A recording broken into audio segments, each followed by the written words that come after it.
जय श्री राम। आज हम बात करेंगे दशमांश कुंडली के पहले भाव के बारे में कि दशमांश कुंडली प्योरली रूप से देखी जाती है आपके कर्मों के लिए, जीवन का किसी भी प्रकार का कर्म, वो कर्म जो सामान्य जीवन के लिए है, वो कर्म जो नौकरी के लिए है, व्यापार के लिए है।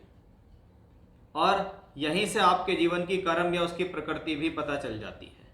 तो दशमांश कुंडली का पहला भाव हमारे जीवन में किन चीज़ों को दर्शाता है, और ये सभी भावों में देखें तो सबसे महत्वपूर्ण भाव है, क्योंकि किसी भी वर्ग कुंडली का लगन बड़ा अहम भूमिका रखता है। जैसे हम लगन कुंडली का लगन देखते हैं तो कहते हैं भाई इसका लगन बली है या कमज़ोर है। बली लगन जीवन में मजबूती देता है और कमज़ोर लगन जीवन में परेशानी देता है। इसी तरीके से दशमांश कुंडली का लगन और लग्नेश, ये दो मुख्य ऐसे तत्व हैं जो दशमांश कुंडली का आधार रखते हैं कि एक व्यक्ति अगर उसके पास सब कुछ है लेकिन उसके कर्म करने की इच्छा ही नहीं है, वो आलसी है, वो बहानेबाज है, वो कर्म करना नहीं चाहता, तो उसके जीवन में दिया गया राजयोग या धनयोग खराब है। परिवार वालों ने करोड़ों रुपए उसको व्यापार में लगा दिया लेकिन फिर भी वो उस व्यापार में असफल है। उसका लगन बता देगा भाई इसका लगन ही बली नहीं है तो इसको कुछ भी दे दो, ये उसको ठीक प्रकार से चलाएगा ही नहीं, इतनी उसमें क्षमता ही नहीं है। तो दशमांश कुंडली का लगन सबसे पहले देखे जाने वाली चीज़ है कि भाई अगर आपको प्रोफेशनल लाइफ में जाना है और उसके कर्मों में जाना है तो आपको दशमांश के लगन और लगनेश से गुजरना पड़ेगा। एक लगन यानी एक भाव या एक घर, उसका स्वामी यानी उसको हम दशमांश कुंडली का लग्नेश कह सकते हैं, उस भाव का स्वामी, या मकान है तो उसका मालिक कह सकते हैं। अब मकान भी है और मालिक भी है, इसमें देखना होता है कि भाई मकान मजबूत है या मकान मालिक मजबूत है तो बहुत अच्छा, मकान मजबूत नहीं है, मकान मालिक मजबूत नहीं है, दोनों खराब।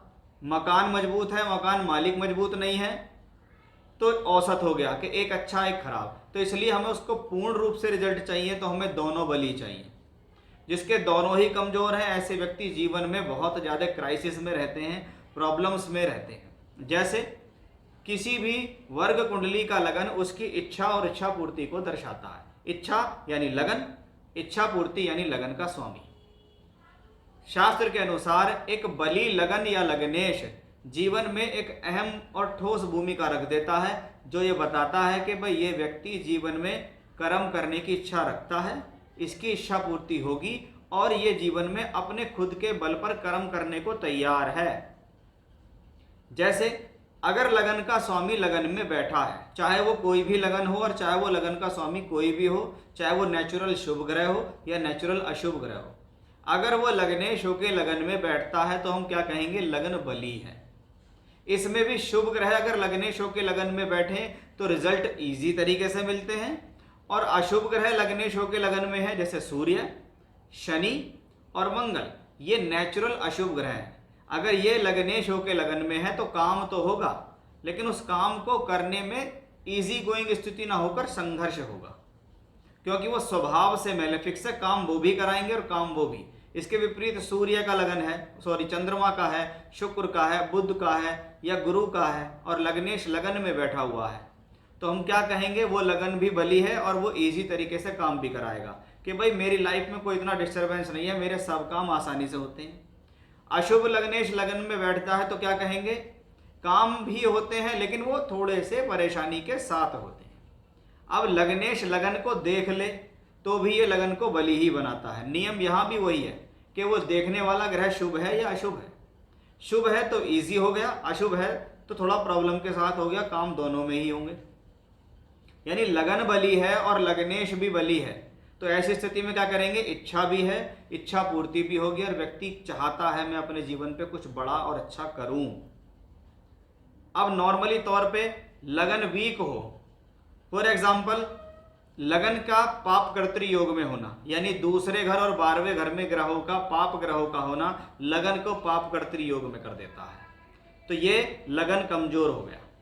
लग्नेश नीच का हो गया, लग्नेश 6, 8, 12 में चला गया, लगन के ऊपर या लगन के अंदर 6, 8, 12 के ग्रह हो गए, लगन ग्रहण दोष में आ गया, फॉर एग्जाम्पल मान लीजिए वहाँ शनि, सूर्य या चंद्रमा बैठे हुए हैं, वो शत्रु की राशि में राहु केतु अक्षस पर हैं, तो क्या हुआ, लगन के ऊपर दोष लग गया।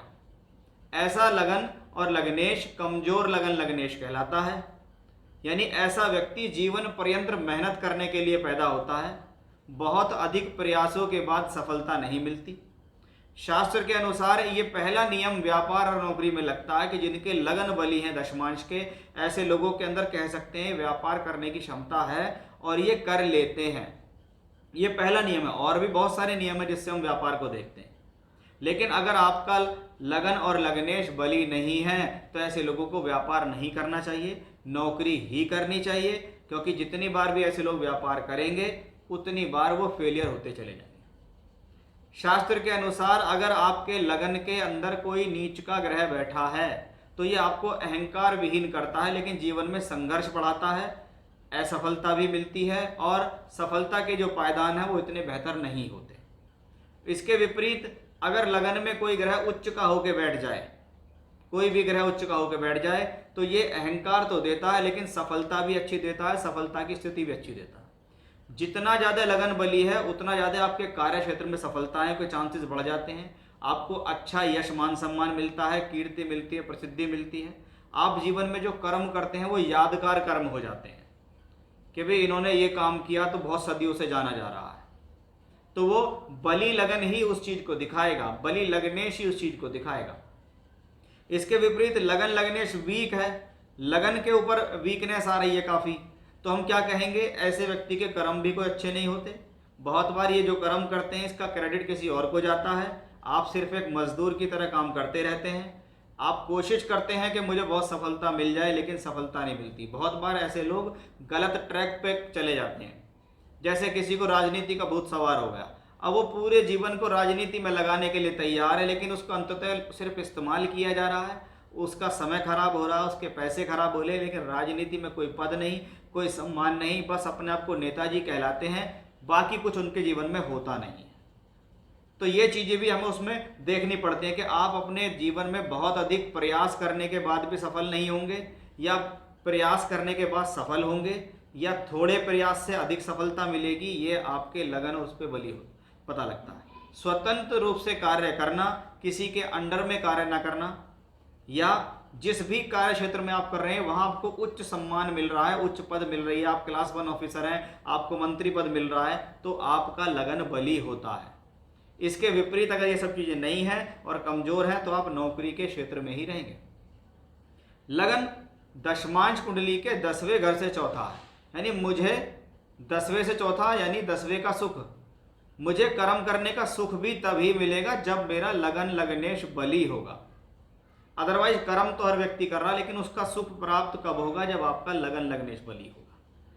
अगर राहु केतु की बात करें कि भी राहु या केतु उसमें बैठे, तो इसका आप निर्णय हमेशा से इस प्रकार से लें कि भी राहु जिसकी राशि में है उसके हिसाब से देखो, वो वहां पे उस तरीके से काम करेगा कि वो बली है तो राहु बली हो गया, वो कमजोर है तो राहु कमजोर हो गया, क्योंकि राहु और केतु दोनों स्वभाव में मैलेफिक हैं। अगर ये दशमांश कुंडली के लगन में आ गए तो हम क्या कहेंगे कि भाई ये जो कॉम्बिनेशन है जीवन में संघर्ष अवश्य देगा, लेकिन उसकी राशि का स्वामी यानी राहु जिस राशि में है और वो स्वामी बली है तो सफलता भी मिलेगी। सामान्य तौर पर आपके दशमांश कुंडली का लगन या लग्नेश, खास तौर पर लगन के अंदर पड़ी हुई राशि आपके कार्य क्षेत्र की प्रवृत्ति को निर्धारित कर देती है। सामान्य तौर पर देखा जाता है कि अगर मंगल या शनि से संबंधित आपके लगन की राशि बनी हुई हो, जैसे मेष, वृश्चिक और मकर और कुंभ, तो ये पूर्ण रूप से टेक्निकल प्लैनेट्स हैं।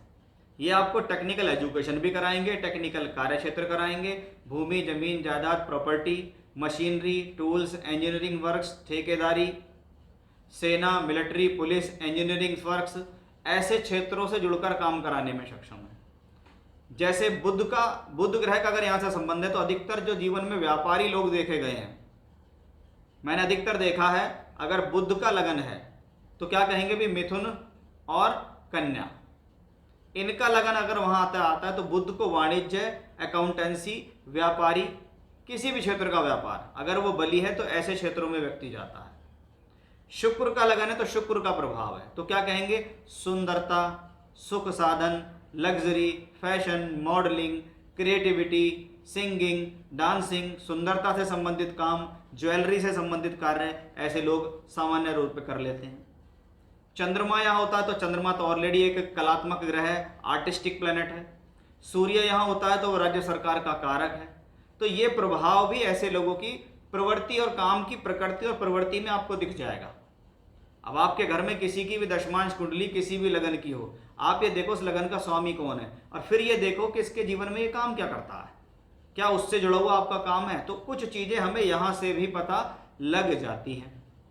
अब ये जो नियम है, मैं आपके सामने का कुंडली लगा रहा हूं, ये कुंडली है महात्मा गांधी जी की। इनका जो बर्थ डिटेल है वो 2 अक्टूबर 1869 8:24 सुबह के पोरबंदर में इनका जन्म हुआ है। हम सिर्फ इनकी दशमांश कुंडली आपके सामने लगाएंगे और उस दशमांश कुंडली के लगन और लग्नेश को ही देखेंगे, और उससे आपको पता लगेगा कि हम क्या देखना चाह रहे हैं। तो आप देख रहे होंगे अपनी स्क्रीन के ऊपर कि आपको एक कुंडली डिस्प्ले है, उस कुंडली के बारे में मैं आपको बता रहा हूं। हम यहां पर सिर्फ दशमांश कुंडली ही उनकी ले रहे हैं और उसी के बारे में हम यहां बात कर रहे हैं। देखिए आपके सामने स्क्रीन पर जो कुंडली है ये एक दशमांश कुंडली है। सिर्फ हमें यहाँ देखना है लगन और लग्नेश की स्थितियाँ। सबसे पहले हमने देखा है कि लगन यहाँ पर जो है वो मीन लगन है। मीन लगन बृहस्पति का लगन है। अब बृहस्पति का लगन हो तो बृहस्पति से कर्म क्या याद आते हैं कि भाई सबसे पहली बात अहिंसा परमो धर्म। अब अहिंसा के रास्ते पर चलने वाला व्यक्ति अहिंसा की बात करता है तो उसके कर्मों में वो चीज़ें दिखनी चाहिए कि बृहस्पति ही ऐसी बात कर सकता है, मंगल ऐसी बात नहीं कर सकता। इसलिए सबसे पहली बात कि भी लगन बृहस्पति का है। लगन के ऊपर देखें तो किसी भी ग्रह की कोई दृष्टि या प्रभाव नहीं है। सिर्फ अगर देखा जाए तो शनि की तीसरी दृष्टि लगन के ऊपर पड़ती है। अब शनि की दृष्टि संघर्ष की दृष्टि है और इनके जीवन में संघर्ष हुआ है, इसमें कोई भी संदेह नहीं है।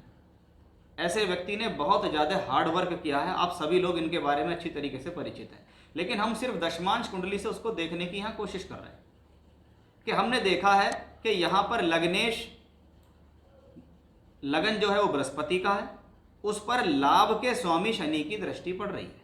इसका मतलब सीधा सीधा ये है कि भाई लाभ का मतलब क्या है कि हम जो प्रयास करेंगे उसमें हमें लाभ मिलेगा, लेकिन उसको दृष्टि देने वाला ग्रह शनि है, इसलिए वो कहता है मैं तो हार्ड वर्क करा के लाभ दूंगा। तो ये बात हमें पता लगी कि कर्म सात्विक हैं, व्यक्ति सात्विक कर्म करने की इच्छा रखता है। शनि की दृष्टि है जो लाभेश भी है, लेकिन एक अशुभ ग्रह होने के नाते जीवन में संघर्ष को पैदा करता है। अब लगन का मालिक कौन है? लगन का मालिक बृहस्पति है जो कि नीच का हो गया। अब जीवन में परेशानी झेलना, जीवन में अपमान झेलना, जीवन में जेल जाना, अंग्रेजों के साथ युद्ध करना, लड़ाइयाँ करना, विदेश में जाके ट्रेन से बाहर फेंक दिया जाना, ये सारी चीज़ें क्या हैं कि जब भाई आपका लग्नेश ही नीच का हो गया है और उसके अलावा वो राहु केतु अक्ष पर भी है और उसके साथ शनि ग्रह भी बैठे हुए हैं। अब शनि ने क्या करा है? बृहस्पति का नीच भंग राजयोग यहाँ शनि ने किया, क्योंकि शनि यहाँ पर स्वराशि के होकर बैठे हैं। लेकिन प्रॉब्लम्स तो आई। आप नीच भंग राजयोग का मतलब हमेशा यही समझेंगे कि पहले वो प्लेनेट नीच है, फिर उसका भंग करा है शनि ने, फिर राजयोग है। कि महात्मा गांधी जी अगर शताब्दी पुरुष, युग पुरुष के नाम से जा रहे हैं तो कुछ तो ऐसी बात इस व्यक्ति के अंदर होगी कि ऐसे ही इनको ये चीज़ें नहीं मिलती। अब इनके साथ अगर देखें तो बुध भी है। अब बुध कौन है? चौथे घर का मालिक। और मैंने हमेशा से कहा कि चौथा घर जनता राजनीति का है। राजनीति वाला ग्रह बुध वहां बैठा हुआ है। सप्तम भाव जिसको हम पद प्राप्ति कहते हैं उसका स्वामी उसके साथ बैठा हुआ है। मंगल ग्रह की दृष्टि भी 8वीं बृहस्पति के ऊपर आ रही है। और ये मंगल ग्रह कौन है हमारे लिए? दूसरे घर और 9वें भाव का मालिक, यानी भाग्य और धन का। यानी लगन के ऊपर कोई भी प्रभाव नहीं है, लेकिन लग्नेश नीच का हुआ, लग्नेश राहु केतु अक्ष पर हुआ तो वो पीड़ित हुआ, लेकिन उसको सहयोग मिला। गांधी जी ऐसे ही नहीं थे। गांधी जी के भीतर ये सारी चीजें थी कि वो जिसको कुछ कह देते थे वो उनकी बातें मान लेते थे। यहीं से शुरू होती है जीवन की क्रांति कि गांधी जी ने लोगों से कुछ कहा और उन्होंने उनकी बातें मानी और अंग्रेजों के साथ भिड़ गए। यानी उन्होंने इतना तक भी कहा कि अगर वो एक आदमी को जेल में डालते हैं तो आप 10 जने जाओ, वो 10 को डालते हैं तो 100 में जाओ, और 100 को डालते हैं तो हजारों में जाओ, लेकिन आप उनका सामना करो। तो ये चीज उस व्यक्ति के भीतर थी कि जो शरीर से देखने में तो दुर्बल थे, लेकिन व्यक्ति के भीतर क्वालिटी कहाँ से आती है? वो क्वालिटी यहीं से आती है कि आपका जब लग्नेश नीच का हो जाता है तो आप अहंकार नहीं होता आपके अंदर, आप अहंकार विहीन होते हैं, आपके जीवन में संघर्ष होता है, लेकिन उस संघर्ष से आपको विजय मिलती है। तो वो इसी कारण है कि बृहस्पति यहाँ पर अगर 11th हाउस में है तो आप देखिए शनि वहाँ स्वराशि के हैं, बुध चतुर्थेश सप्तमेश उसके साथ है, मंगल द्वितीयेश दूसरा घर जो वाणी और बोलचाल का है, मंगल भाग्येश के ऐसे ही भाग्य नहीं बदला, ऐसे ही व्यक्ति ने जीवन में कुछ नहीं किया कि अगर इनके जीवन के अंदर बहुत ज़्यादा हार्डवर्क हुआ तो उसके पीछे रीज़न यही है कि भैया लगन और लग्नेश दोनों को देखो कि लगन के ऊपर भी शनि की दृष्टि है, तो लग्नेश शनि का नीचभंग राजयोग हो रहा है। ठीक है, बृहस्पति का नीचभंग राजयोग करने वाला ग्रह कौन है? शनि है। इसलिए शनि की बहुत बड़ी भूमिका इनके जीवन में रही है कि यही संघर्ष कराने वाला और यही संघर्ष से जिताने वाला भी है। तो इस तरीके से हम उन लोगों के हॉरोस्कोप देखते हैं जिनको हम नोन पर्सन होते हैं, जिनको हम जानते हैं कि इन्होंने जीवन में किया क्या है और क्यों किया है और किस लेवल पे किया है, किस तरीके के संघर्ष करके इनको सफलता मिली है। क्योंकि जीवन में जो भी व्यक्ति बहुत हाइट पे पहुंचे उनका संघर्ष भी उसी लेवल का देखा गया है। तो ये थी महात्मा गांधी जी की हॉरोस्कोप, जिनके लगन और लग्नेश से हमने बहुत सारी चीज़ें जानने की कोशिश की, और आप इस हॉरोस्कोप को मैंने डिटेल्स भी बता दी हैं, तो और बारीकी से आप उसको देख सकते हैं और जान सकते हैं।